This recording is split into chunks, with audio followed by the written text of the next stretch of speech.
তো আজকের সকালটা শুরু সাইকেল নিয়ে, কারণ আমার স্টাফ রাত্রে 2টা 3টা বাজছিল, তো গাড়ি নিয়ে চলে গেছিলো। তো আমি যাচ্ছি এখন সাইকেল নিয়ে। আমাদের বাড়ির পাশে এই বিয়ের প্রোগ্রামটা, তো এখান থেকে আমাদের ভবনে কাজ হবে, তো ভবনে যাইতে হবে। তো চলো যাওয়া যাক বাড়ির পাশে প্রোগ্রামে। তো এখান থেকে লোড করতে হবে ভবনের জন্য। তো এই একটা টোটো লোড হচ্ছে। তো একটা টোটো যাবে বানেশ্বর, একটা টোটো যাবে ভবনে। তো ডাহাগুড়ি ভবনে প্লাস বানেশ্বরেও কাজ আছে, তো 2টা টোটো 2 জায়গায় পাঠাইতে হবে। তো পার্থ আর জয় আরও 4জন আইসে পড়ছিল আগেই খুলতে। তো এখানে সুশান্ত আর বিশাল যাবে ভবনে, আর পার্থ আর জয় যাবে বানেশ্বরে।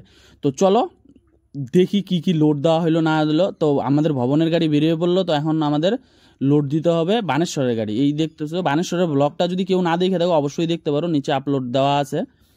তো চলো ভবনে যাওয়া যাক। তো ভবনে আসার পরে মাল আনলোডিং হয়ে গেল, তো এখন ভবনটা দেখতে হবে।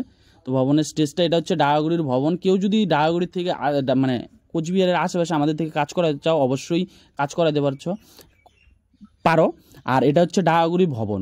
এই ডাহাগুড়ি ভবনটা অনেকেই জানো, অনেক কাজের ভিডিও আমি দিছি এই ভবনের। তো এটা হচ্ছে আরেকটা। তো এই হচ্ছে স্টেজটা। এই ভবনটা ভালোই বড় আছে।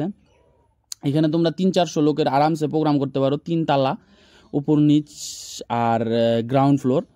আর এই হচ্ছে গেটটা। একটা একদম অল্প বাজেটের কাজ, 15,000 টাকা।